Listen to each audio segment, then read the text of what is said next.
Hello, and welcome to We the Students, a political discussion sponsored by Nauset Regional High School's AP U.S. Government and Politics program, in collaboration with Nauset's video production class. During the 2016 election cycle, U.S. Senator Bernie Sanders campaigned for president on the promise of making college tuition free and debt-free for all Americans. Although Sanders lost his presidential bid, the issue has since been adopted by many in the progressive wing of the Democrat Party and is sure to return to the election stage next year. So the question remains, should a college education be free in the United States? What are the ramifications of such a policy were it to be adopted? And how about the cost of such an initiative at a time when the nation is nearly $22 trillion in debt? I'm your guest host, Finnegan Tobin Brown, a senior at Nauset and a veteran of the AP government program. Just for the record, opinions here belong only to the panelists and are not the views of the Nauset Regional High School or the Nauset Regional District. Now, let's meet our panel. For free college tuition, we have Lucy Blood, Ella Kelly, and Lucy Pollock. Against, we have Sarah Kelly, Krista Walsh, and Henry Peters. Now, I just wanted to open up with a quick question. So why should college tuition be free in the United States? If you don't mind, I'd like to start off with that. Sure. I want to start off with a concept first, and that is that a high school degree today is not the same thing that a high school degree was 50 years ago. 50 years ago, you could pretty much get any job, of course not like lawyers and medical practitioners, you could get that job out of high school. Now the only time that you can do that is if you have a technical or vocational degree, like in carpentry or something. Now what we want to do is, because these people, these technical people with degrees, are coming out of these programs without debt because they've gone to a public education school, like the Cape Cod Tech schools. But what we want to do with this free college education is we want to give the people the opportunity that if they want to be an English teacher or a psychologist or something along that lines, they don't have to be 4 years in debt already. They can start at that same place, debt-free, ready to become consumers. What we like to discuss is the fact that if we make college free, it's not going to be free per se, because we're still going to have people pay for the college through taxes, because you can't run a college without money to support.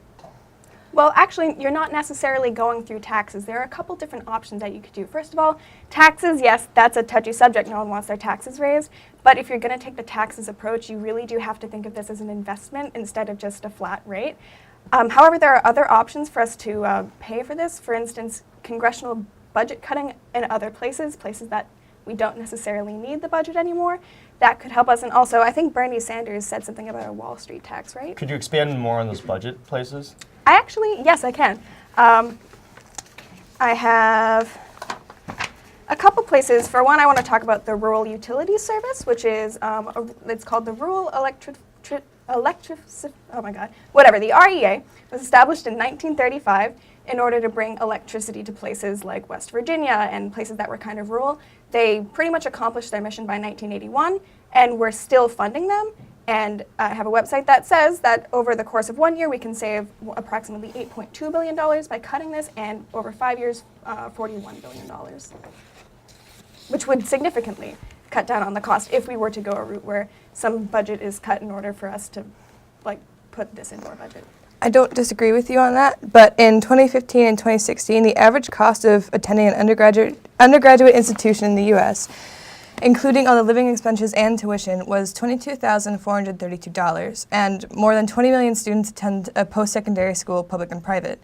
So you want to take all this money from these things that aren't being funded or don't necessarily need funding, but my question is how much of those programs do we have to cut in order to even come near to covering the cost? Because it would cost $453.7 billion each year to send all the students in America to a free post-secondary school. So how much money and how many things do we have to cut in order to get that money? Well, I have a question. Are you talking about private and public education or just public? I am talking about private and public education. Okay, so private institutions wouldn't really be affected by this. We're talking about public education. That's places like 4C and the UMass districts. So that actually, the cost I assume would be significantly less because the cost of going to a private institution is higher than going to a public institution already. So sorry. Oh, no, you're fine. Are you done? Yes. I totally agree with that. But what another thing is that a lot of people who do attend a public or community college don't necessarily graduate. or they don't graduate as fast as those graduating a non-private school or a private school. Only about 20% of first-time, full-time students at a public 2-year earn associate's degrees, diplomas, or certificates within 3 years of starting. Compare that to the 54% of students going to non-profit private schools and 63 attending a for-profit school. So while I agree with you that a public education could be useful and could work free, but the diplomas being used from a public or community college would not be worth as much as a private school, and that would not affect jobs in the future as well as it would. Well, what I have to say for that is that the people that are being affected by this program are not necessarily the people that would have gone to a really crazy university like Harvard and decided to go to, I don't know, like UMass Amherst instead. These are the people that are being priced out of the education to begin with. These are the people that wanted to go to college more than anything to get their associates in business or something smaller, a smaller degree, but just can't because there's no money. Just want to interject real quick. Sorry, Krista, what do you think would the benefits be overall for a free public education? I think that students who can't afford to go to school but have the grades they have, the GPA to go to those good schools, they're not being able to go to those schools because of the tuition, and they're graduating so in debt that they're trying to get jobs that are just going to pay for that debt. And if they were able to go to these schools, these are the underprivileged students who have those grades, they would be able to graduate debt-free and get jobs that they want and that could benefit the economy. Would this be limited to certain degrees, or would it be for all degrees? I don't really have a specific, I think all degrees, I think anything that would help. Well, that's what you think, but that's not a fact. If you can't prove that, you shouldn't make the argument. Well, even though it's not necessarily true for all degrees, it's not really about the degree that the person gets, it's about coming out debt-free. So these are the people that are going to come out of college. They don't have, I don't know, what's the average amount of debt? I think $37,000? Yeah, About $37,000. $37,000 you come out of debt, or you come out of school with this debt. But going into a place like that where you're trying to find a job, again, you said that job is only going to be paying for that debt. We want people to come out of college ready to buy apartments or ready to buy big ticket items like TV or invest in stock, do something that's going to help our economy as a whole. So it's not really about the degree, it's about being responsible consumers and people that can contribute to our economy. Yes, but going off of responsibility, for me personally, having to pay for college in my future makes me a responsible student and person, because I got a job as soon as I turned 14 with the hopes that I will pay for my college and I'm not going to send off my debt onto other people and make them pay for it, because I know that it's my dream, my school, my education, so it's my responsibility to pay for it. In the past, a summer job could pay for a full year of college, and now that's not possible anymore at minimum wage. So I don't think students are still going to graduate in debt, even if. Lucy, And at the same time, you can still work hard to earn money, except instead of spending that money on an education, you could buy a house or benefit the economy in some way after you've gotten a public education to get a good job. In response to what you said earlier, in terms of after college, for free college, in the end, it would bring like an economic boost because they could pay for houses and stuff. Well, it's more of, instead of a just benefiting the economy, it's more of a trade-off. There's two things. One, when colleges are giving loans to students, they're getting interest from those loans.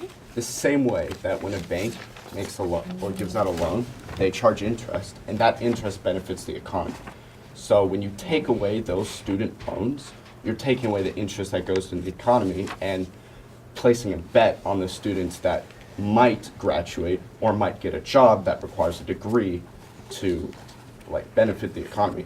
And that's not a guaranteed concept. A guaranteed concept is when you give a loan and you charge interest, that interest goes to the economy.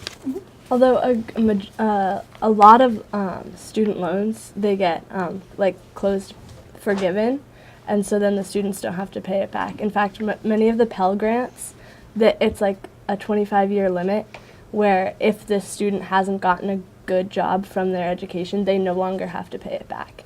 And so then that's money that the government gave for an education that they're never going to get back. So for a question on this side, actually, so what would happen if a student, such as myself, for example, would go to a college for free and I end up dropping out, or I end up don't getting a job? What happens to the money that funded me going to that college for free? What's the ramifications? if any? It's an interesting question. I hadn't thought about that actually, but I want to bring up a program called Tennessee Promise. Tennessee Promise, it sounds like it's going nowhere, but I promise it is. Tennessee Promise it is, okay. Thank you. Go ahead. Okay, so the Tennessee Promise is a program run in Tennessee for kids that want to get at least their first 2 years of college free. We see with this outcome that we're seeing, I don't know if you can see the graph, an increase of the going rate and graduation rate of the kids. We have, sorry, I just don't want to put it up, but 57.7% in 2013 to 63.4% in 2017 at a peak of 64.3, which is about 4,000 new entrants to the school. And I do understand that there is the argument of I don't finish this school and now the government has basically put up this money and I've done nothing with it. But the people that don't want to go to college aren't going to go to college. You know, it's not something where suddenly everyone is going and they're saying, oh, I don't want to do this, now I have to finish this through. People that don't want to go to college just aren't. They're going to get vocational somewhere else. They're going to do something that makes them happy. We're talking about the people here that really want to go to college. Yeah, well, that doesn't mean that they're going to fail. Like, what I'm saying is that the people who don't want to go to college aren't going to go to college. Fine, whatever. The people who do want to go to college but fail anyway, even if they try hard, there are people that do that, and you know it. They fail not because they didn't want to go to college. There are still people who want to succeed but fail. They weren't equipped to deal with college. I know what you mean. You have this opportunity and you're given this money, you put up this money from the government, and you try so hard on these kids and some of them just flunk and they don't do well. Well, I just have a hard time believing, not that I don't believe that's going to happen, but I really don't feel like you can put a ton of people at disadvantage for the small percent of people that are going to drop out. Well, that's a feeling. It's also not It's not that a fact. small of a percentage that people drop out. In the 2014 report of the National Students Clearinghouse Research Center, over the past 20 years, more than 31 million students have enrolled in college and left without receiving a degree. And the National Center for Education Statistics, only 60% of students who started a four-year college in 2008 graduated within 6 years. And there's even more studies that say if we make college free, people are going to drop out faster and more because they don't feel that responsibility. So while yes, you do have a feeling, the statistics show that it's more than just a feeling. It is statistically proven that people will drop out if we give them more money for the tuition. Can we get your response, Ella? People still have to get into a college. They have to have the GPA. They have to have the ability to get into that college, even though they might not be paying for it.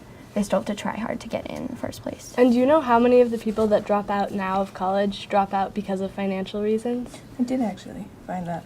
But what I was seeing is that, yes, well, they have financial reasons. There are better alternatives than just making tuition free. For instance, in Australia, there's a higher education loan program, and it's once you get out of college and you get a stable job, you pay a little bit of the loan off every single time you get a paycheck. And they're able to pay those loans off within 8 years. So there's better alternatives for affordable college than just making tuition free. So I have a question. How is that different from the programs that we have in state now where you pay off a little bit every time? Because it's just not working here. There are people that are still paying off their college debts into their 30s and 40s sometimes if you have like a really bad job and it costs a lot to go. So I don't know, the way that you're describing that plan doesn't really sound like, I suppose I would need to know more about the program in order to say that that would definitively help the United States. Well, I think the way the program works is that you get a good paying job and you don't start paying off that loan until you reach a certain amount in your paycheck. So it's more stable for that person paying off that loan. So you said someone in a bad job that would have to not have the money to pay off a loan each time. Mm-hmm. Well, this is making sure that they get a good job out of college to then pay it off. How are you making sure that they're getting a good job? I don't know how you would do that. So then you think of that deficit of the people that are going to Australian colleges and they get these jobs out of school and it's not exactly where they want to be and then they just never get to that place where they can start repaying their loans. What's going to happen then? I actually had a question. The whole purpose of college is an investment to get a good job and make more money after the 4 or 6 years or whatnot. So what would the ramifications be of a free college tuition? Would it devalue the degree itself? There are arguments that say that if you're giving a college education for free, that people aren't going to put in all the work, and so it's going to devalue it. So like anyone can get that degree, and it's not necessarily something that people want and something they're going to work for. So you're saying that the salaries later would be decreased? I'm not necessarily sure if that's how it would work, but I'm saying that, like, I don't know. There's no guarantee that the job that a college graduate gets after college is a degree requiring job. For example, 4 out of 6 college students, according to a recent study, 4 out of 6 college students get a job that requires a degree. So you're going to tell me that the 2 out of 6 other people that don't get, like, that do get job degrees, like, there's a, like, I'm not sure what you're asking. Do you mean I'm not like, asking a or not? question. No, but trying to say, are you saying like 2/3 of the people that go to college get a job that pertains to their major? Is that what you mean? a job that requires the degree that they successfully got in Yeah. college. So assuming a person graduates from college, which there are people who don't, assuming that they don't, that they do graduate from college, they could get a job. 4 out of 6 people get a job that do not require degrees. So that college education Oh, I see what goes you're to saying. waste. Okay. Well, I don't think that's necessarily true. There are other perks to colleges. I know you're going to be like, oh, you feel it, but I mean, like, there are other perks to going to college than other than having a really good job afterwards. For a more educated public means a public that has less crime, more political participation, which is what the class is about. I'm saying there are more benefits to going to college than just getting a good education, even though, of course, that is one of our big things. What are those other benefits? Well, like I said, a more educated public are people that are going to participate, be more involved in our politics. That Okay. are, yeah, things Gotcha. like, just little things like that. I can't definitively say. And someone without a degree is going to be the one to cure cancer. It's nothing like that. But It gives voters a historical context and an understanding of our political system and just of any social or economic issues. there's a giant like- cultural understanding too that comes from being in a place where lots of different ideas can kind of meld together. That creates a nation the most educated nation in the world. First of all, would be a really cool title for the United States to have, as not to be mushy, but the land of the free and the home of the brave. It would be pretty cool to add, and best education on that. But like we pay for college now, and so does countries like I think it was South Korea and Canada, and we and them are still have great educating, working workforces. So it doesn't necessarily mean that if we make a college education free, that's going to boost it, because we already are doing pretty well. That's true, we're doing really well, but on the other hand, you don't know until you kind of, I mean, for instance, take like the entire Neo-Scandinavian region pretty much has free college education, including places like Germany and Brazil. Their economies are doing better than they were 50 years ago. That's just the way it is, just developing nations in general. With the more college education comes a better economy, comes a more educated public. I don't know, I feel, no, So- I don't feel. So when no. sorry, just real quick. So when it comes to like the whole free college part, and it was mentioned that realistically, a pretty good chance that would happen is the taxes, and you explained that. What tax amount would be, what tax percentage would be fair, and then B, what class, economic class society would that tax be imposed upon? Would it be only the rich? Would it be everyone? Would it be the flat tax, or what? And Lucy, or you can.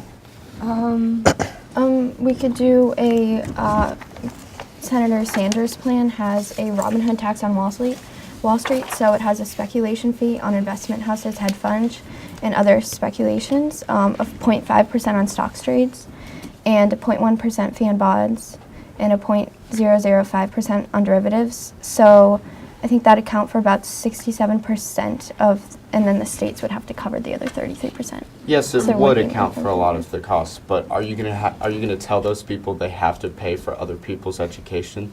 What you're saying is that But we already pay for people's health care. Why can't we pay yeah, We health pay care is for a very K education? through 12 education already. Yeah. There was What- a what long time makes when it- high what school makes higher wasn't a education? part of public education. Yeah, but I'm saying if you want more of that, well, look, if you look at the numbers, for example, public four-year college for states is roughly $17,000, according to my college guide, per student, excluding sports or liberal arts. And let's say there's 150 students in a college, roughly. You multiply that by 17,000, you're getting 2.5 million a year for 150 kids.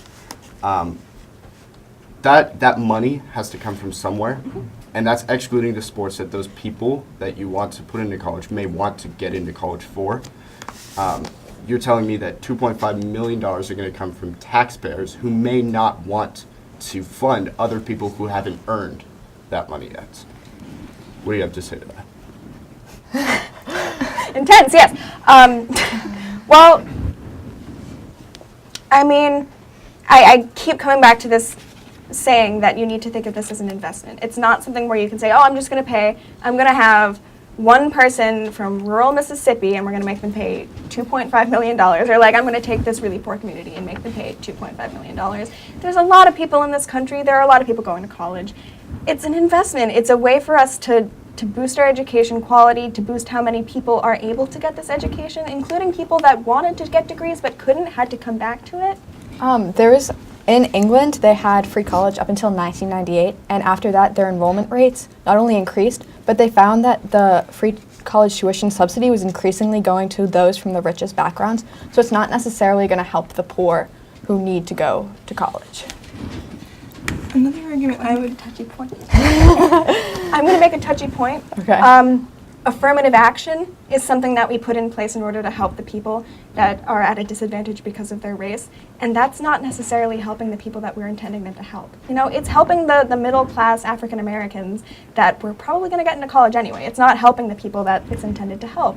You can't say You were that gonna- they're probably going to college anyway. You can't say that. You don't have statistics, you don't have facts. You're right, I don't.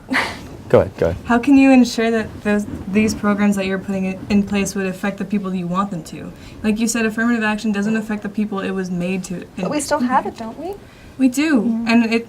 As much as I hate to say it, another touchy point. It might not be as effective as we want it to be. So how can we? You say it's an investment. How can we ensure that this is going to be an investment in the long run? How can we know that it's going to work? This isn't a small issue. It obviously isn't. College is very expensive, and we're not arguing against that. We're just trying to come up with different alternatives to free college, because free college in the long run may not work as well as we want it to. So how can we make sure that we don't put future generations even further in debt? Also, there's no such thing as free college because people still have to pay for it. Lucy, what do you think? Go What ahead. specifically do they have to pay for? Like room and board, or? Yeah, well, if we're talking about free college, is the money that we give the students for free college going to pay for their food, their board, their books, and their, we talked about in our group, the amount of money that it takes to just apply to schools? Are they going to cover that cost too? A lot of schools actually do have free applications, just because I'm going through it. But Yes, and obviously this is a very personal topic to you because you just did apply to a lot of colleges.